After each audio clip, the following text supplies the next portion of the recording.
Okay, I guess it's working now. Phew, I was getting worried that I'd been deplatformed. Okay. Okay, but anyway, so yeah, let's take a look at these two. I've got two that I've chosen, and we will back up. We can talk about submerging things in water if you want, but this is the stuff that's on your quiz, so I think we want to do that first. So first off, this one, nice easy one to get us going. That's not the right thing. Just a minute. Change to this. So it says we want to sketch this thing, y equals e to the x. We all know what that looks like. And you can put x equals 1 in here. And so this is the region that we're interested in, is this stuff here. Um, and y equals e to the x. And then as far as the centroid, it says take a guess. So, and of course, I don't care where you put your little guess here. So I'm going to put my guess right about here. That's probably not far enough. Just a minute. Maybe right here. I don't know. We're going to find out how close I am, though. So the next step is to compute the area. So we're just going to go through this really quick, but stop me if you have questions. So the area of this thing is going to be just e to the 1 minus 1.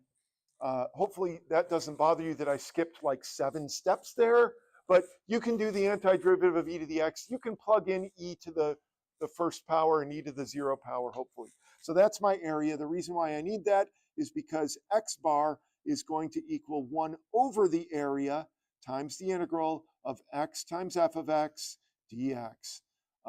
And this is, okay, from 0 to 1 in this case. So throw in an extra x to figure out what x bar is, the average x value. So this will be 1 over e minus 1.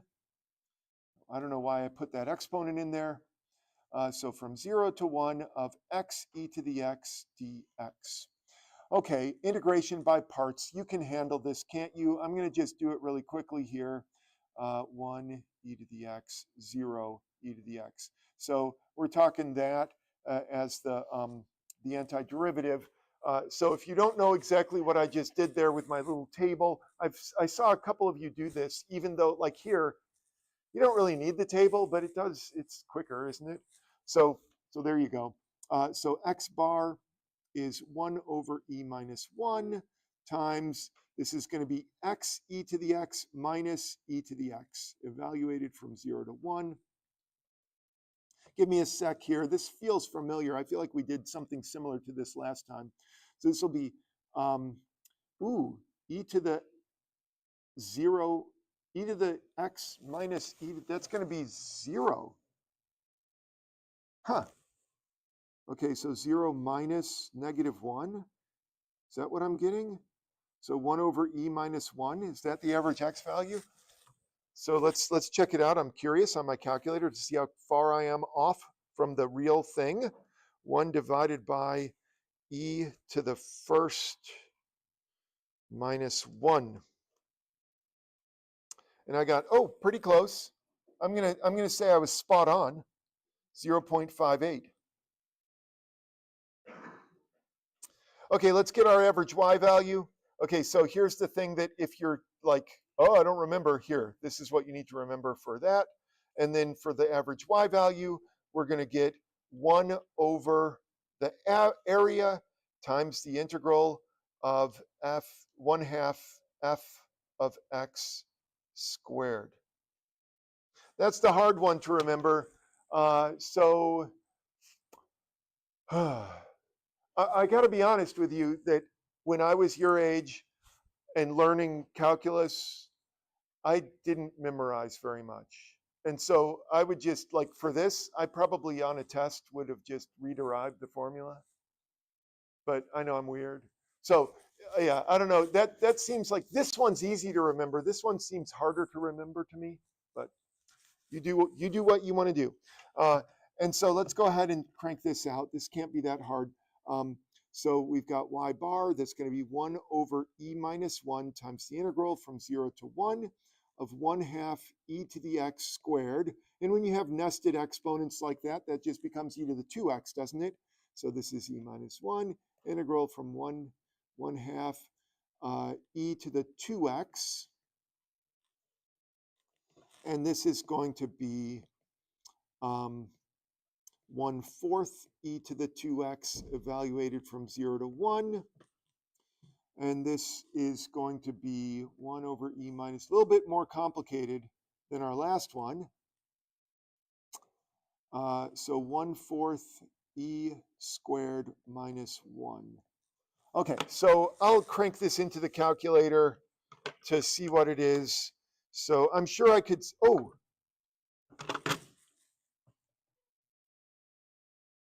There, that's equivalent. I know I just did some algebraic magic there, but you can work it out. So let's see, this is going to be e to the first plus 1 divided by 4, which is approximately 0.929.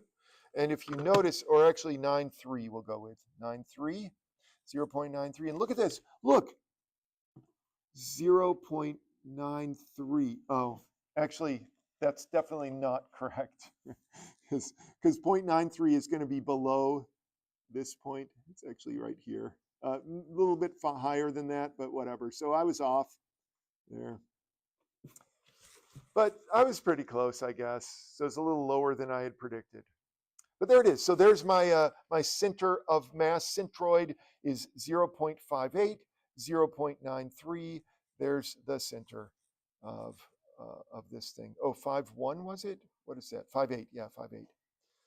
All right. Any questions about this one? Was that one okay? Seemed all right.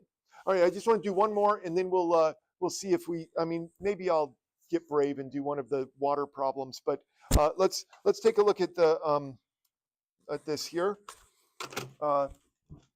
So this number 32, I skipped to number 31 mainly because I figured we did one almost like it, almost exactly like it on the last time on Friday. So I figured we wouldn't need to go over that. I know it's annoying, the sines and cosines, but this one's much more interesting, at least to me. So let's graph this thing first. Y equals x cubed looks something like this. Okay. That's not quite right. I'm going to move mine a little bit. There, that's a little bit better, isn't it? So there's y equals x cubed. X plus y equals 2 is going to, what's wrong? What? No? Yeah.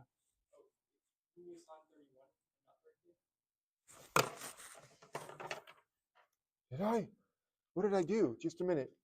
31. I got so excited about 32 when I saw it. Okay, 30 though, I did assign. Let's see. I don't want to do 30, 31. Hold on a minute. Can I switch? Yeah, I can switch. Oh, there we go. I knew there was a polynomial. How about that one? That one better? Yeah, good enough. Oh, I got so excited about that cubic. Let's get rid of the cubic. Still, same idea though. Actually, this one's better now that I look at it. I like this one.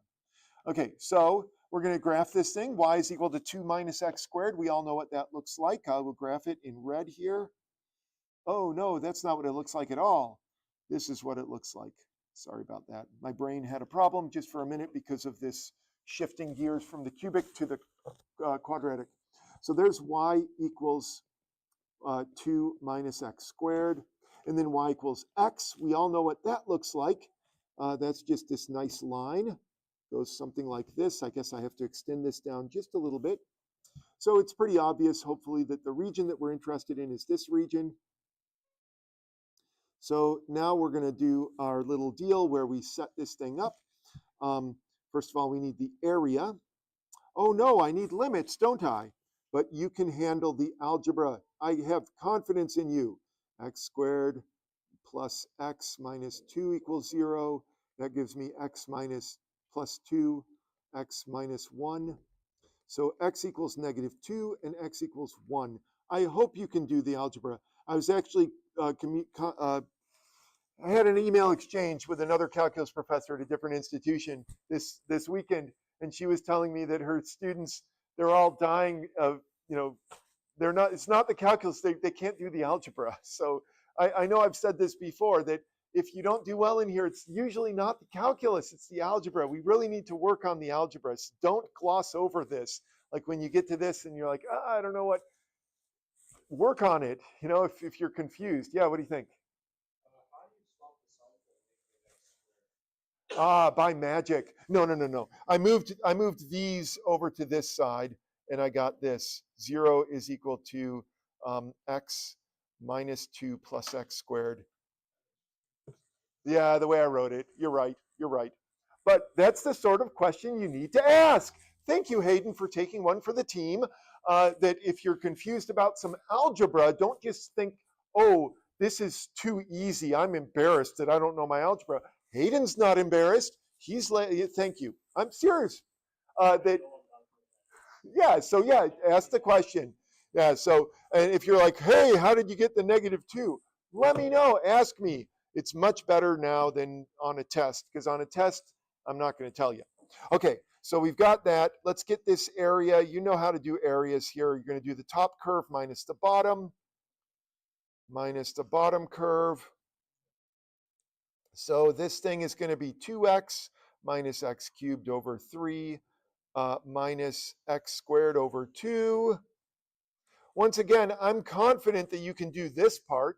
This is calculus. It's easy. It's the algebra and the trigonometry that you're going to have trouble with. But anyway, let's do the upper limit here. This is going to be 2 minus 1/3 minus 1/2. And then the lower limit, let's see, that's going to be -4 plus, because you got a triple negative there, or a quadruple negative. So that's going to be 8/3 and then minus 2. I think that's everything. I think I got all my negatives. I'm going to double check though, because this is dangerous when you have a double negative. So I've got -2 cubed is -8 times -1 is positive. And then -2 squared is +4. And that's why this one's negative. Okay, I feel better about that. Okay, let's combine all the stuff that I can. Let's see, I've got 2 minus -4 minus -2 gives me a total of 8. And then -1/3 minus 8/3 is minus 9/3. Sadly, that 1/2 doesn't go anywhere. And so I'm left with 4.5. What's that, 9/2? I better double check this. So it's 8 minus 3 is 5. 5 minus 1/2 is 4.5. 9/2. Is that good? There's my area. Okay, so that's the area of that thing. I never did my guess. Here, I'll just pick a point. There. That look good? Let's find out. Nope, not good. We'll find out. Okay, so next we're going to do the x bar, which is going to be 1 over the area times the integral from -2 to 2 of x times this stuff. 2 minus x squared minus that. So it's x times the whole thing, the difference there. So what is this going to be? This will be 2/9. Sorry, I put a 2 up there. It should be a 1, shouldn't it? You can yell out when I do things that are dumb. Okay, so we've got 2x minus x to the 3rd minus x squared. So 2/9, this is going to be from there to there. So x squared minus x to the 4th over 4 minus x cubed over 3. I'm going quick because I'm pretty confident that you are all great with your calculus. 2/9 times, now a little bit of arithmetic, 1/4 minus 1/3. Whoops, put parentheses here. Now the -2 business, we've got 4 minus 2, 8, 4 minus plus 8/3. There, I think I got it now. Let me double check. The -2 is always a problem. That's going to be 4, of course. This will be 16/4. And then, of course, the -8/3, but you have the negative there. So that made that positive. So this becomes 2/9 times the quantity of 1 minus 1/4 minus 9/3. Yes, I was off, wasn't I? No, this is the average x value. Oh, what a nightmare. Oh, no, it's not that bad. So 2/9 times, let's see, 9/3 is 3. So I've got -2 minus 1/4, which is 9/4. Oh, that's kind of fun. Negative. So -1/2. Is that what I'm getting? Look at that. Perfect. Okay, maybe not perfect. Well, it's pretty close though, because this is the square root of 2 here, negative. So I'm pretty close for my -1/2. Okay, let's do y bar, and then we'll see if you have any further questions. And maybe if I get brave, I'll do a submerge something in water, but not yet. We'll do that after the quiz. Okay, so y bar 1/9/2 integral from -2 to 1 of I'm going to blow through this pretty quickly. So we're going to do, since this is two functions, you're going to do the first one squared minus the second one squared. Put parentheses around the whole thing. So that's what it's going to look like. Let's see, I'm getting sick of this, so I'm going to just crank through this really quick. So let's see, this thing is going to be 9/2. That should be 2/9. Hold on a minute. So 1/9 after combining all the fractions. Okay, so this is going to be 4 minus 4x squared plus x to the 4th minus x squared. Okay, so it's 5x squared. So 4x minus 5/3 x cubed plus x to the 5th over 5, evaluated from -2 to 1. Let's see if I get this right. 4 minus 5/3 plus 1/5. I know I'm rushing, but I want to get you on your quiz quicker. So -8, that'll be plus 40/3, 16/5. Okay, so 1/9, yeah, this is really boring. So this is going to be 12. I'm just combining the like terms, if you will. So 12 45/3 is what we have here. And then 1/5 and 16/5 is sadly 17/5. So that's unfortunate that the fifths don't go away, but the thirds do. 45/3 is 15. So that's going to be 1/9 times 3 plus -3 plus 17/5. 17/5 is 3 2/5. So this will equal 1/9 times 2/5. It's 2/45. Is that right? No one cares. It's not right? No one's giving me any love. I'm gonna go with it because look, I like it because it looks approximately where I've got it. So we'll go with it, at least for now. If you have complaints, you can do it on your calculator. I'll do it on my calculator when you do the quiz. So let's, are there other questions though about setting this up? So you can see this is quite a process. And so because of that, the one on the quiz is much more like this one where you have less work to do. So we'll see how you do. So I guess you're all packing up, so we might as well do the quiz. Let me see, where is my quiz? There it is. There it is. I'll pass it around. If you like yellow, it's up on the screen. If you don't like yellow, just look at your paper. There. I hope there's enough there. There's 2. There you go. Enjoy. There. Whoops. What do you want? You want 3 of these? Sure. 1, 2, 3. Sure. Yeah, you can get it set up, I'll bet. Give it a try. 3, 4. How about that? Let's see if there are enough. I might have to redistribute. 1, 2. Is there one more? No? There is? Oh, just stuck together? Incredible. Perfect. All right, good job.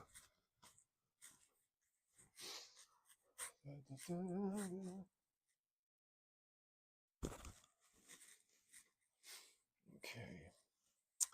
So I'm free.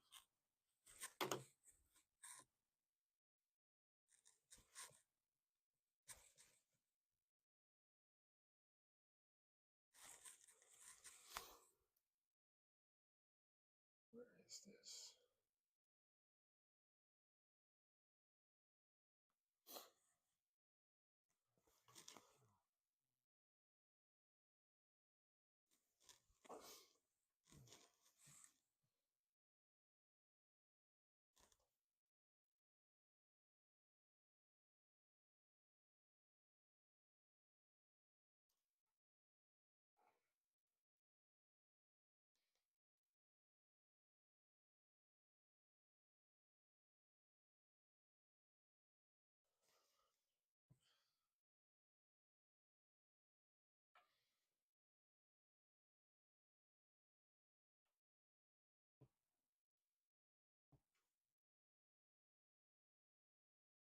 Oh, wrong.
Just because I have some compassion on you, I have that, if it helps. I know you've already done it, but you can double check. Sorry, I just got to that point in writing up my answer, and I was like, that if you get this one wrong, that algebra is kind of annoying. So.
see some people are finishing up. If you're slaving over that nasty integral, you could use your calculator. I got to be honest, I did use my calculator to add all the fractions together that I ended up with, so no shame in that.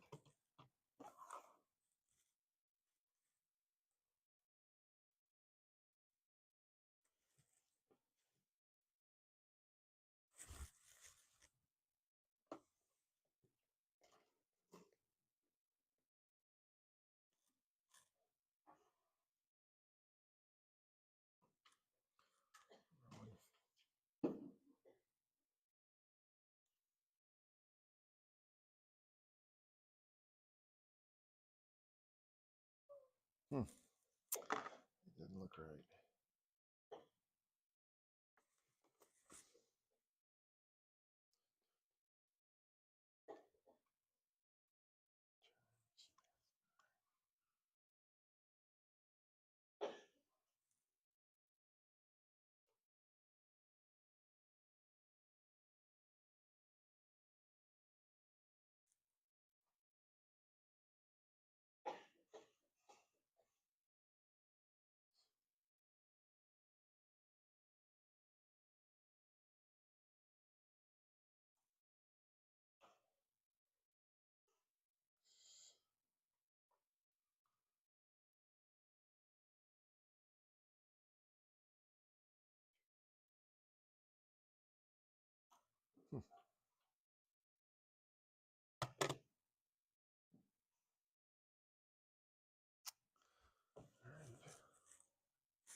All right, I'm curious to see what you guys have because mine doesn't make a lot of sense.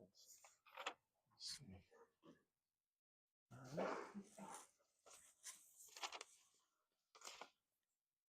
Very nice. Very nice.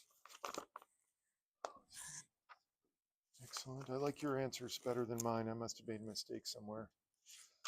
Yeah, very good. All right. Area, good job. All right, nice. All right, finishing up. You're so close. Okay. Let's see, you got something? Good job. Very nice. Good job. Look at that. Beautiful. Got something you're happy with? All right. I'm happy with yours more than I'm happy with mine. Just tell you that. Look at this. I like consistency. So beautiful. That one's someone else's. All right. Very nice.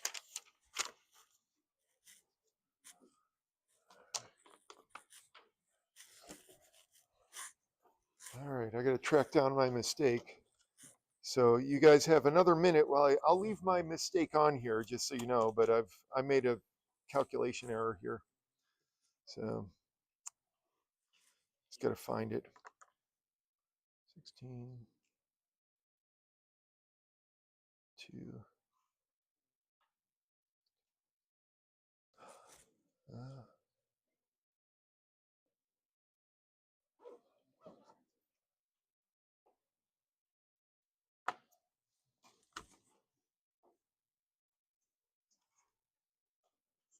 32 plus 8.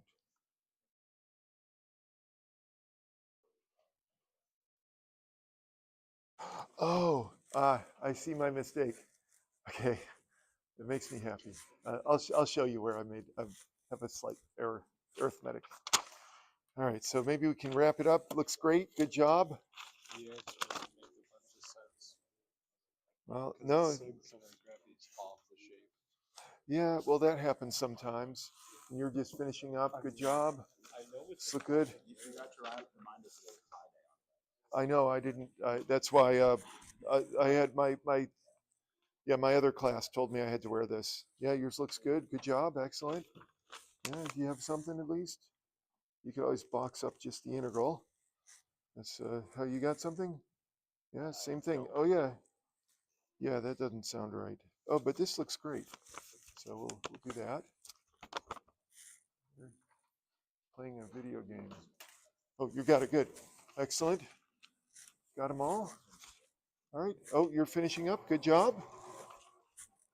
All right. Eli's meditating. He's got his dot. I love the dot. Very nice. Beautiful. Okay, I think I got them all. Anyone holding out on me? All right, so I made a minor mistake when I wrote mine up. So if you're watching the video from home and you saw the mistake, you're doing great. But here, I'll show you my mistake here. So we've got the, first things first. Did you do this or did you just assume looking at the graph? Okay, you just assumed, whatever. But here's where this thing intersects. Oh, by the way, I realize now, if it's fun and interesting for me, it's not a good idea. Like this one, I guess I just like the shape, right? The shape is kind of cool, isn't it? So I need to make it boring on the exam. The exam will be a boring exam.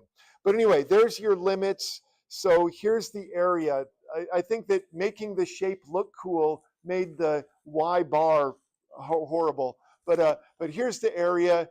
So I'm doing great, doing fine until this point, and then I blew it. So apparently I can't add. Should be 12. So there's 4/3. So the rest of it is, of course, it's snowballs, right? Because if you have the wrong area, then you have the wrong everything.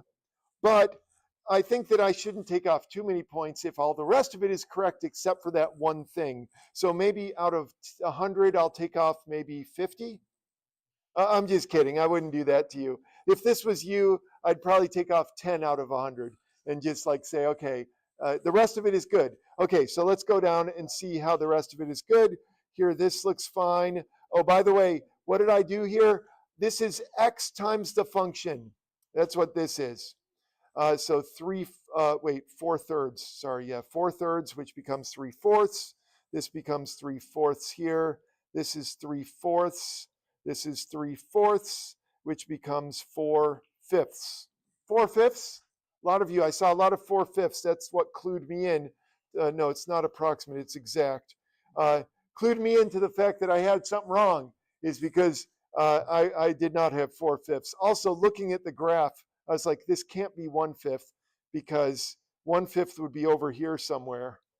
And that's definitely not the balancing point. So 4/5 is over here somewhere. So that seems a little bit more plausible. So we'll go with that, 4/5. Now let's go down and get our Y bar. Here's where things got a little ugly and why I said, hey, I'll do the algebra for you. Because what am I doing? But anyway, yeah, so this should be a 4 here. 3/4, 4/3 is the area. So that should be a 4. This should be an 8. That should be an 8. And then this becomes not 4. I was off by a factor of 4, so this should be 16 maybe. Let's see what that is. Because a lot of you had something that was like just under 0.5. So does this look right? 0.457. Yeah, that looks good. So, which makes sense because here's where that is. Looks like right about here. I like that because this is 1. I actually made my graph. I just didn't label it.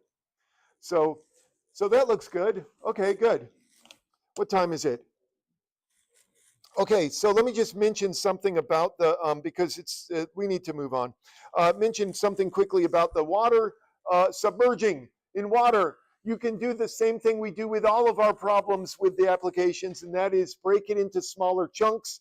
And if you think of each slice and figure out the mass of the water above that slice, you can add it up and turn it into an integral. Also, you could just follow what the book does. If you actually open the book, you can find examples similar to this and enjoy them.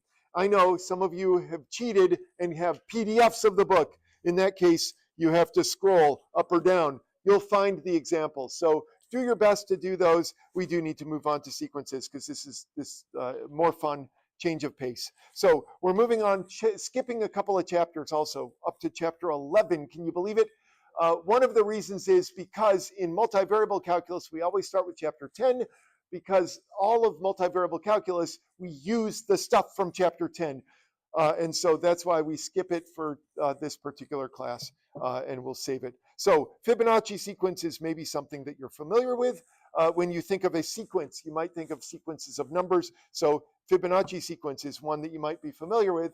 What is the sequence? The Fibonacci sequence is just a list of numbers, and the way you get the next number is add together the previous two numbers. So 1 + 1 = 2, 1 + 2 = 3, 2 + 3 = 5, and so on. You might be familiar with this. I don't know. 34, 55, 89 are the next three numbers, but you can figure these out. By the way, the Fibonacci sequence is extremely useful if you're a runner, because the Fibonacci sequence is how you convert from miles to kilometers and back. For example, let's say that you go out and you decide to run 55 kilometers. 55 kilometers is approximately the same as 34 miles. Let's say that you go out and you run 8 miles. 8 miles is approximately the same as 13 kilometers. Well, what if you do 10K? What is 10K? Well, 10K is the same as 8 + 2. And so we'll take the 8, the 2, and just go back 1. And you're like, well, that's going to be about 5 + 1 miles. 10 kilometers, it's about 5 miles or 6 miles. So I know it's not exact, but it's close. So that's kind of fun. Fibonacci sequence, little tidbit that you know, learning all kinds of cool things here. But I bring up the Fibonacci sequence because probably you're familiar with it, and it's something that we can use to sort of get the idea of a sequence out there. So a sequence is just a list of numbers written in some definite order. So this down here is a sequence. It's a sequence of numbers that you're familiar with, 3, 5, 7, 9, ... Those dots represent what's going on beyond the 9. So I'll bet you could guess what the next numbers on that sequence are. So go ahead and take a guess and write down the next 3 numbers for that sequence at the bottom. And meanwhile, I will pull up something fun on the interwebs. So give me a sec.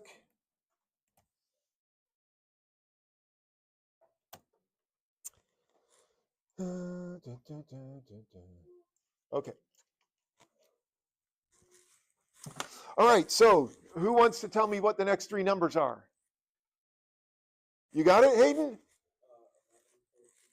All right, because we're assuming that the pattern here is odd numbers. Now, of course, we don't know for sure because no one's told us what the formula is, but we could say that it looks like that's what's happening here. You're using some inductive reasoning there. Let's just do another one just for fun.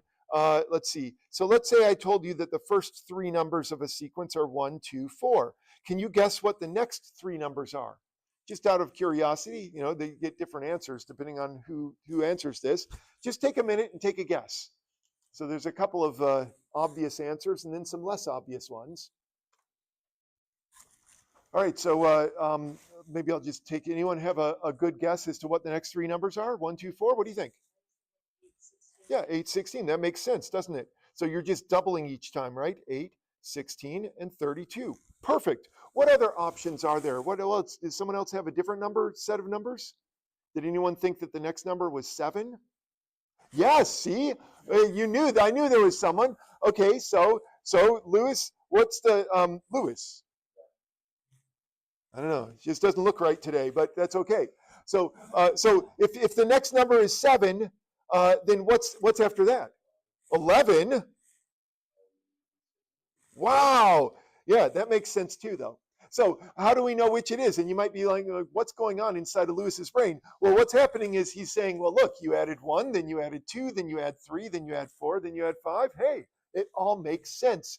So there's this beautiful tool online that I like to refer to. I use this all the time in grad school called the Online Encyclopedia of Integer Sequences. And if you type in any sequence like 1, 2, 4, it'll tell you what the next sequence is. And so, of course, the first thing that comes up is what Emily came up with, 8, 16, 32, and so on. But I'll bet the very next one is probably Lewis's sequence. Let's see, there's all sorts of references here, blah, blah, blah. I know. It's like, come on. Yeah, okay, there, oh, no, that's not. Wait. I'm sure that the one that Lewis has is here somewhere. It's just a question of where. There's literally how many? How many does it say here? Go up to the top again. Oh yeah, 15,000. 15,000 sequences, almost 16,000 sequences that start with or have 1, 2, 4 in them. So Lewis's sequence is going to be there somewhere. But we could do the 1, 1, 2, 3, 5 to get the Fibonacci sequence. Fibonacci, of course, is the most popular one, but there's going to be how many more? 1,400 more sequences that are found in the literature. So you can search for, you can also search for my name if you want. I've got a sequence in here, or several. So here we go. Okay, here we go. There we go. So that one's not my, well, that one's referred to, I'm a reference. I don't know. I'm in here somewhere. No. Yeah, it's like 10, it's 1086, 1046. One, I don't know which one it is, but yeah, it was one of the greatest moments in my grad school was when I submitted a sequence and had it accepted to the online encyclopedia.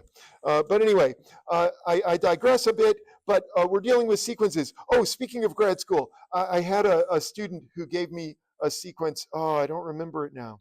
I'll bring it tomorrow. So one that I could not solve. I could not figure out what the pattern was. And when she actually, she never told me. She wouldn't tell me. And I had to discover it on my own 3 years later. But anyway, that's another story, which I don't have it right here in front of me, and it's not in the PowerPoint. So I'll bring that next time. So here's the deal, though, is we're going to name these sequences with a letter. So here, this is the sequence A. So A is the sequence. It's kind of like a function name, A, and then in is the position in the sequence. So think of A as being like a road. You've got the road name, and then the number is the house number. Where is the house? You know, who lives in house number 1? Who lives in house number 2, etc. as you go down the list. And so that's how we're going to write these things. We're going to use A sub n instead of a function notation, but they are interchangeable. It's the same idea. If you know what a function is, then you can think of a sequence as just being a function that has the domain of the integers, and that's it. So we'll write something like this. Either we'll write it like this or like this, just to specify that n can be any number between 1 and infinity. Sometimes, actually quite often, we begin counting at 0. All of you computer scientists will appreciate that. Start counting at 0, right? 0 to infinity. Sometimes, for other reasons, we'll begin counting at 2 or 3. But, you know, the sequence still will have the same properties that we're used to. So let's see, what can we do with sequences? Sequences, how about this? Okay, so sequences can be defined by giving a formula. And so you have something like this. So this is a sequence. And if I were to write out the formula, here is the formula for that sequence. So when you see this in the book or in the homework, you'll say, okay, what does that mean? It means that I have a sequence, and that sequence is made up of this stuff here. And then, whoops, oh, going ahead of myself. Those are the terms in the sequence. So you have 1/2, 2/3, 3/4, and etc., all the way down the line here. So you have terms in your sequence. Just to give you another example of this, here is another sequence. And what I'd like you to do is to write down 2 things for me. Write down the formula, and then write down the first few terms.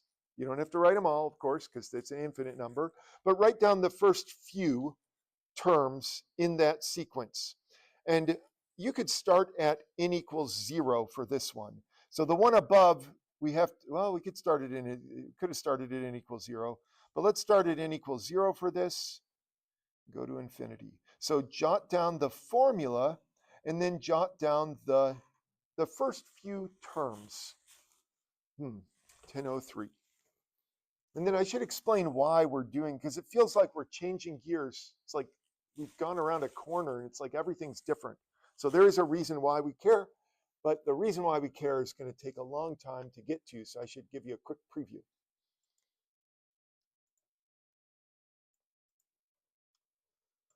Okay, what am I doing? Picking.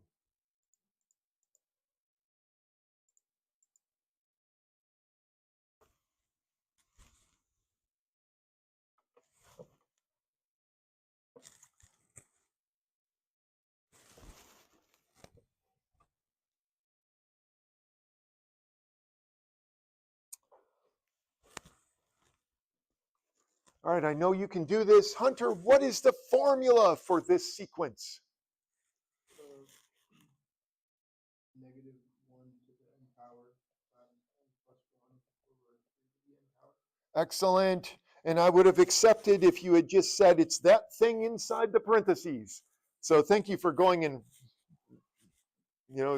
doing the whole thing there. So now we have to start plugging in numbers. You're going to plug in the number 0 first, and then go for the number 1 and so on. So let's see if we've got someone who can do the number 0.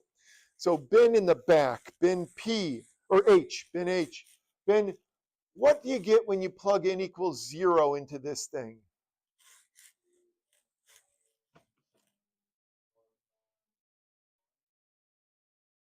1, very good. It's 1 over 1, which is just 1. Yeah, it's a bunch of 1s because you have negative 1 to the 0, which is 1. 0 plus 1, which is 1. 3 to the 0, which is 1. Very nice. So 1 for that first term. Ryan, can you plug 1 into this formula? Yeah, would it be negative 1 times 2 on the top, so negative 2 over 3. All right, very nice. Negative 2/3. Beautiful. Okay, so, repeat customer. Let's go ahead. All right. So Thomas, what about the next one? This is 2. If you plug 2 into this, what do we get?